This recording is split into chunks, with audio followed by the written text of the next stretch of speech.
Welcome to the Zoë Routh Leadership Podcast, where we explore the future and what this means for your leadership. We ask the big questions. What's happening on the horizon? What does this mean for us? And most importantly, what skills do I need now for leadership of the future? It's time to explore. Let's go. Well, hello, it's Zoe, and holy cow, we have made it to the end of the year. And this is the wrap-up episode for the Zoë Routh Leadership Podcast. And I'm going to do my best to summarize the highlights, the insights, and the awesomeness that was this year's show. We did a lot of interviews. I didn't count them all up, some 46 odd interviews, and I did about a dozen solo-sodes. And I'm really keen to showcase some of the awesome highlights from the year. But on Planet Human, to my Planet Human section, there is some interesting news. There has been a prototype built and tested for nuclear fusion, not fission. So nuclear power is generally when they split the atom and they harness the energy for that. And it's got a whole bunch of problems with it in terms of radioactive waste. Nuclear fusion is when they smash two atoms together and harness that energy. And the result is a clean energy, potentially an infinite source of near infinite source of clean energy. This is big news. This is held up as the bastion for the potential of future of power, more reliable than any of the renewables because you can keep smashing those atoms together. So this is exciting. It's not fully functional, but we do have a prototype and it's in Japan. It's called the JT60SA in the Ibaraki Prefecture. This is a signal. This is a signal of big things to come in the future of energy. And when we have cheap, clean energy, such as nuclear fusion, this can transform everything. It reduces a lot of our issues with using fossil fuels as just one benefits. Looking at the prototype, though, there's still a lot of resources that have to go into building the darn thing. It's an experimental reactor at the moment. It can heat plasma to 200 million degrees Celsius. That's very hot. And that's what you need in order to be able to smash these atoms together. So that's all happening in the background, but it shows promise. In other news, in the UK branch of Rolls-Royce has a prototype lunar nuclear fission machine, not fusion, fission. So traditional nuclear reactor, but it's more of a modular type. It's smaller. And this is what potentially could power a settlement on the moon in the future. Certainly that's what I have in my book, the Olympus Band. That's what powers the moon base in that book. It has like a modular nuclear fission reactor with the hope of nuclear fusion becoming its replacement. And that happens during the book. So Olympus Bound isn't out yet. If you're listening to this when we publish this episode in December 2023, it will be out, tentatively bookmarked for May the 1st as a launch date, but it's coming, very coming. And that moves us on to Planet Zoë. So yes, the Olympus Bound, which is the sequel to the Olympus Project, is with the editor. He is doing copy edits at the moment, or line edits, sorry. Then it'll go to line edits. No, oh my God, I'm getting so confused. He's doing line edits, which is looking at the grammar and sentence structure. Then it goes to a different editor where she will do copy edit, which is punctuation and commas and that kind of thing. Then typesetting, then proofreading, and then production. Woohoo! Okay, so there you go. While that's all in train, I have started work on book number 4. Just a small little dabble, 1,500 words. So not even a chapter, just a scene. And yet it is starting to spark the creative brain again, which is very exciting. There's lots of free stuff available to you.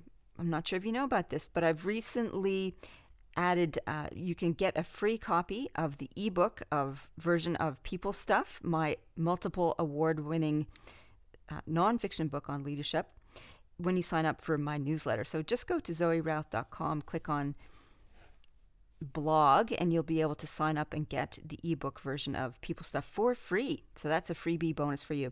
And in the monthly roundup, I a whole bunch of other content, which is a deep dive article. There's the videos that I've published throughout the month, as well as the synopsis of all these podcasts. So that's free stuff you can get at zoerouth.com. Click on blog and sign up there. Hey, a shout out to listeners who sent me lots of nice messages after my last solo-sode, which was I stuffed up mea culpa kind of episode. So Sam sent me an encouraging message saying, can't wait to see your books up in movies. I can't wait for that too, Sam. I think it'll be awesome. And she was very encouraging. I've known Sam for 27 years now, and she's been a mentor and a friend and a great advocate and cheerleader all this time. And thank you for listening, Sam. Catherine and Sarah also sent me messages. They liked my poo stories. Not that I will continue to include poo stories, but thank you for acknowledging that. Yeah, a little cheer for the poo story funness.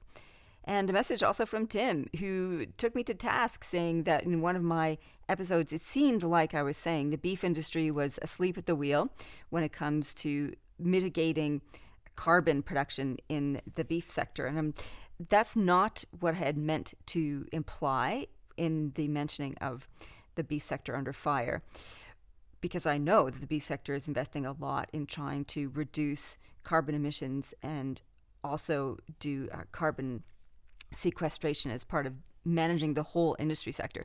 I think like any of the food production agencies and anything that we do as humans that is at scale, there is a cost, and we need to be able to manage that.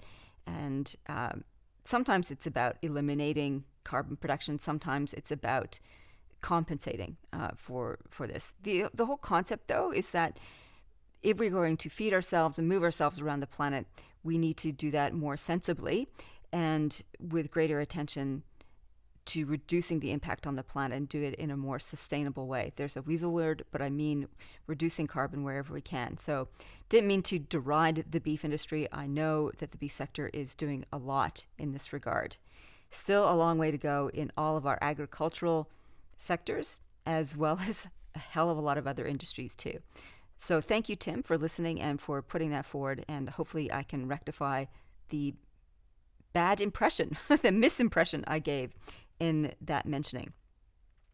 All right. So, a little recap, a little revisit of some of the amazing shows that we had. One of my favorite ones, and is an episode with heart, was an interview of Oksana, who is from the Ukraine, and she's working on her memoir, her family's memoir, about the first war, or one of the first wars around World War II between Ukraine and Russia, and the persecution of people at that time, and the circling back it has now that there's still a war in Ukraine being pushed by the Russians. So here is a little bit of Oksana telling us a bit about what that feels like. Let's jump forward in the timeline. We've had the experience of war, forced labor camps, slavery, and then being liberated only to end up in more miserable camps, waiting to find a home. And then we've got this mirror-like experience echoing down the decades to last year. So what came up for you and your family when this all happened? It was a nightmare.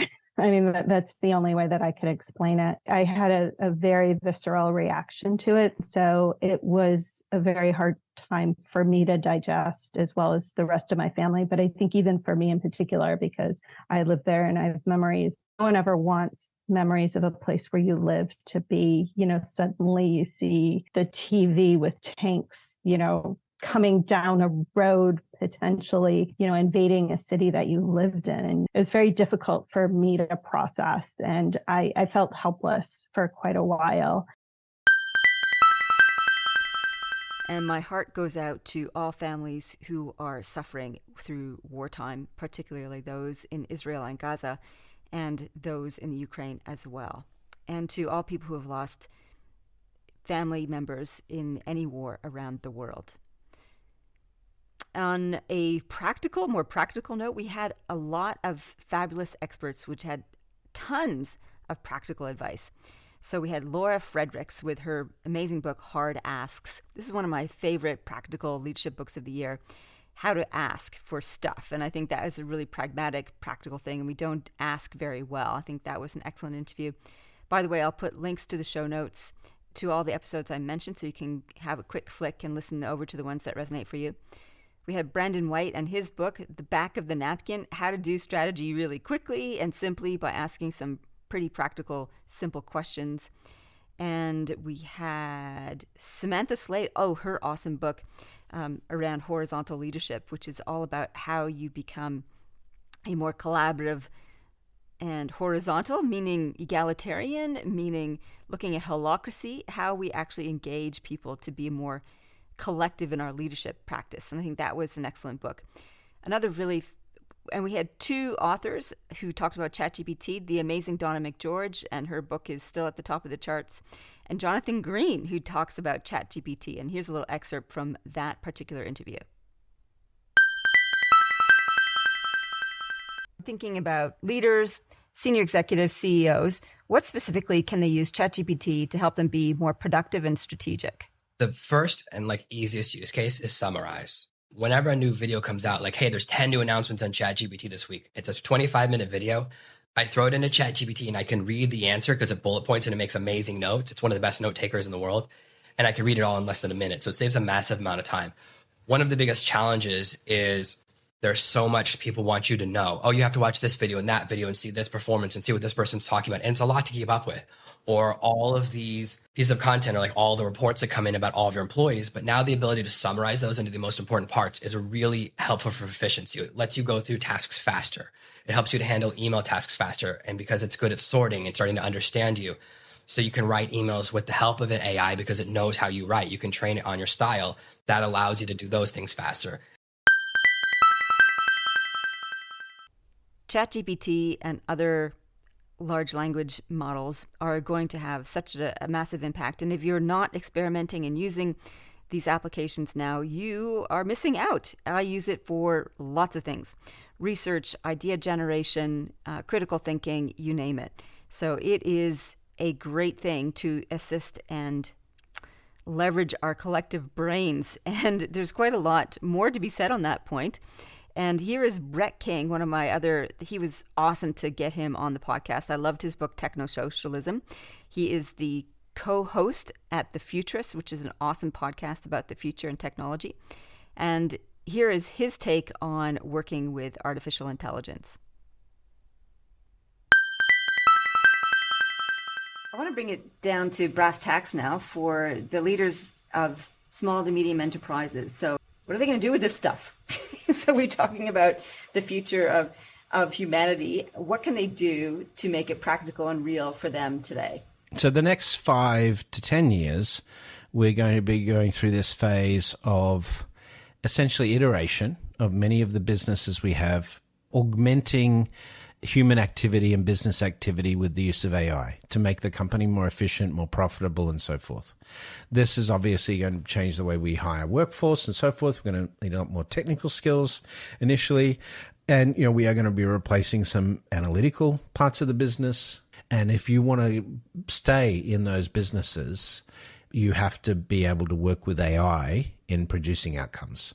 And so it's man plus machine. Everybody really needs to be a technologist to be successful in business in the future. Yeah, love that episode, love that book. And artificial intelligence, man plus machine is definitely where we're heading to in the future. We also had Jeff Ton, who talked about tech and the future of work. And here he is with his little insight on ChatGPT and COVID. How will are technology and culture affecting the future of work? What do you see as the impact? We have had 2 huge impacts on the future of work in the last couple of years. We were just talking about ChatGPT and this explosion of these generative AI platforms. I think that is going to fundamentally change the way people work over time. The other one that we experienced worldwide was the pandemic, COVID-19. And I think what that created is this whole concept of the hybrid workforce. Those 2 things play together nicely because technology really is what facilitates the ability to have a hybrid work environment and a work from home, a work from anywhere type environment. And my last little excerpt is from Rohit Bhargava, and he has a great blog called Future Normal. And well, that was the name of the book, Future Normal, and his blog is awesome as well. Why did you call it the Future Normal? I think we wanted to put two words that don't typically belong together, and I love the juxtaposition of that as an English major, a former English major, but also because of the message that it sends, because many times when we think about the future, we think about these really hugely technological things, and there's all these cliches about the future being unevenly distributed, which is kind of true. Some people have the future and some people don't. Some people can afford things, some people can't. Some people live in a place that is more future oriented and some people don't. And normal to us was what is going to happen for everyone? What is going to be available for everyone? And it leveled the playing field in a way that we really loved as a concept. And that's what we wanted to try and write about, a more inclusive way of thinking about the future. That's really powerful. Can you give us an example of something that is going to be equitable and available to all that's happening in the next couple of years? I think that learning took a huge leap forward out of necessity because of the pandemic. And if you think about the idea of online learning, it was always kind of around. I mean, not always, but for a long time. But it was not mainstream. It was not something that everyone had to do until all of a sudden during the pandemic, you had people across the world who had to totally transform overnight into learning online. And many people didn't like it, and it created a lot of issues for a lot of people, but it moved forward. And I think that now this idea that there is access to some of the world's smartest people and the ability to learn from those people that is at the fingertips of anyone who has Wi-Fi is amazing. And that may have been the case before, but it's moved hugely forward. And that's what I think is really exciting about that one thing in particular. Yeah, that was a fantastic interview, and the book is awesome as well. Very practical. What I love about the book too is what you can do at the end of each chapter as a leader to progress and think about and explore the trends that he showcases in the book. And one of my last favorites is really a recent one, Alicia Silberg, and her amazing story from South Africa to entrepreneur, venture capitalist. What an amazing woman, and how she used GPT basically as a coach. And there's so much amazing stuff happening with ChatGPT right now. You can build your own chatbot based on your own IP. So I've done that for myself for writing my books. So now I have a customized ChatGPT who knows my voice, knows my books, and can give me advice when I'm talking about plot, strategy, etc. with the book. So many potential applications here. So looking forward now to 2024, what's coming, I used ChatGPT to help me suss out what's in the zeitgeist around what's coming for us. And when we look at politics, we've still got wars. We've got Ukraine, Israel, Gaza. And interestingly, upon reflection, the Queen died this year, 2023, and we have a king, King Charles III. And with that advent, I love all the pomp and ceremony, and it also caused me to think, how is it that we still have this remnant, this old power leftover hangover about hereditary leadership? And how does that sit with us in contemporary format? It's outdated, and why do we keep hanging on to these old forms? And I think that is actually a great meta question to hang on to when we look at our own organizations, because a lot of our own organizations are built on old ideas of power, old idea of how business should run, and they are no longer serving. So do we have the courage? Do we have the resilience to tackle that and to create something new? I'm hoping yes, and that there are a lot of leaders out there who can build the appetite and capability to do so, because if we do so, then we will have smart, nimble, responsive, responsible organizations that can move us forward as a society in a healthy, contributing way. So that is one trend and thread I like to pull forward into 2024. We're also seeing the rise of cybercrime. So the advent of AI is been walking hand in hand with cybercrime, and that's not going away. So that's going to be a new security consideration for us to continue to manage. On a more pragmatic issue, we are still wrestling with return to office and the power struggle, or the dynamic of trying to get people back in the office because we have assets and it's easier to manage versus it's nicer to stay at home and more comfortable. Underneath all of that is, well, what do we do with all the assets and how do we make best use of the properties that we have? And to think more creatively about that, I think is a prerogative for leaders to consider moving forward. The other thing to consider is this is really about culture. How do we manage and build effective teams when we are straddling a whole bunch of different areas? We've got an interesting economic outlook, which is all over the place, a labor market that is still strained and difficult. So that continues to be challenges that we need to face as leaders. We've got the burgeoning AI situation, which I mentioned previously. Underneath all of this is, do we have the capacity for leaders to lead this kind of crazy change? When I think about the workplace of the future, this is what I see. All the technologies and all the trends are leading to more accountable and transparent organizations that have to reveal and should be focused on impact. They will be purpose-led, and that is not just a wishful thinking, nice to do thing, but an integrated aspect of the fabric of the organization. We will have hubs and not headquarters, and so I think this idea of working from home and having little dips into the office will prevail over the wish of some CEOs and some board members to get people back into the office. So hubs, not headquarters. We will move into more regenerative practices and reduce, if not eliminate, the idea of businesses for extraction. So thinking about the planet and people as resources to be mined and exploited, as opposed to platforms to keep building more wealth and prosperity and health for more people around the globe. We'll be moving to more of an experience economy instead of a knowledge economy. So what are we doing for the people that we serve? Are we creating great experiences for them? And of course, future workplace will be AI assisted from everything to do with strategy to management to production to sales and marketing. AI will be integrated across the fabric of every single business. If not, you won't be in business. So this takes us to leadership of the future. What does that look like? As I've said from the beginning of this year, 3 capabilities are essential to handle and to create workplaces of the future that are thriving and supportive of all these aspirational goals to create a better planet and a better future for more of us. We need the skills of creativity. We need the skills of collaboration, which is not that easy, to be honest.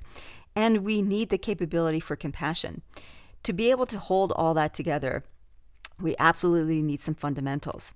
We need to build high-performing teams, and we need to develop and deliver savvy strategy. So those are the fundamentals that exist all the time: high-performing team and a sensible and savvy strategy. So culture and strategy remains essential to leadership.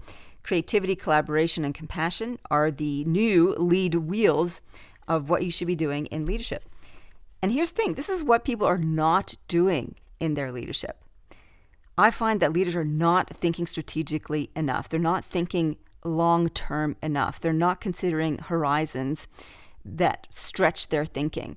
So they're not stretching their thinking. They're not challenging status quo. They're not questioning sacred cows. And we're not imagining what's possible. And underneath all of that, we are not growing leaders. So frustrating. And what we really need to do is to shape and change our relationship to power. That's another big theme coming for 2024. I think we shy away from power. I think we hold it in deference. I think we give it away too readily. I think we see ourselves as not powerful enough. And really what we need to do is to be astute and attuned to when people start to seize power and start to wield it in a way that is not supportive and useful and focused on the outcomes for others. And what do we see as a result of that? We see the rise of despots around the world. And that's what we need to we need to change. So in 2024, I will be digging into this idea of what is the future of power? How will it affect the future of leadership? And what we need to do as leaders now to elevate those around us so that we can wield power more responsibly and more collectively for the betterment of more people. That's what we're doing next year. And it won't be just pie in the sky, big theory. I want it to be practical, pragmatic every time I get in your ears. Every single week, you should have something practical to take away with you. Alongside of that, we will have books. Yes, I believe we need to read to lead. So I will include the books that I'm reading that are useful. I'll include summaries and extracts for you so that you can take the golden nuggets. And if you feel inspired of that and it's useful for you in that particular book, you can go ahead, get that book, dig into it. So read to lead. If you want to work with me next year, awesome. I only have space for a handful of clients next year because I have 2 books I want to write. I want to write the book number 4 in the Gaia fiction series. And I also want to write the book on power, which I've been sort of niggling away at me for the last 3 years. So 2 big book projects. If you do want to work with me, these are things that I love to do. I've got the Leadership Conclave coming up March 1st. Come and join me in Canberra for a day of deep thinking and reflection and connection. I love to do strategy and culture facilitation workshops, meaning I help you and your executive team work on your strategy. So we do that big picture thinking, that long-term horizon, that blue sky thinking, as well as pragmatic implementation. I also love to do culture facilitation workshops where we dig into creating the culture that you really need to deliver on that beautiful vision that you've just created. The other aspect I love to do with organizations is leadership training, either the fundamentals to get that set, and also the big picture, long-term strategic thinking. So helping your people develop systems thinking, the ability to work with futures, and to be creative and dynamic. If all that sounds like woohoo, that sounds like you might be wanting to dip into some of that for next year, email me, Zoe@ZoeRouth.com. I would love to chat with you, see what's up with you and how we can bring your organization to life, make it more resilient, make it more dynamic, and make it more fun and productive and purposeful. Yay! So if you're that type of leader and that sounds good to you, reach out to me. In the meantime, big, huge gratitude to you. Thank you so much for listening all this year. I really do appreciate it. This is a labor of love, this whole podcast epicness of the podcast. It is a labor of love. There's a lot of work that goes into it, and I appreciate every single one of you who listen and share the ideas, and most importantly, act on them. So, for the end of this year, thank you so much, and I wish you all the best and a lovely, safe, healthy, well-rested Christmas season or festive season, whichever way you celebrate. I do hope you get some good downtime, a chance to feel grateful and relaxed and appreciate all the amazing things that you have done this year. And I'll see you in 2024. In the meantime, live well, lead well. You've been listening to the Zoë Routh Leadership Podcast. To find out more about leadership of the future or to contact Zoe, go to zoerouth.com.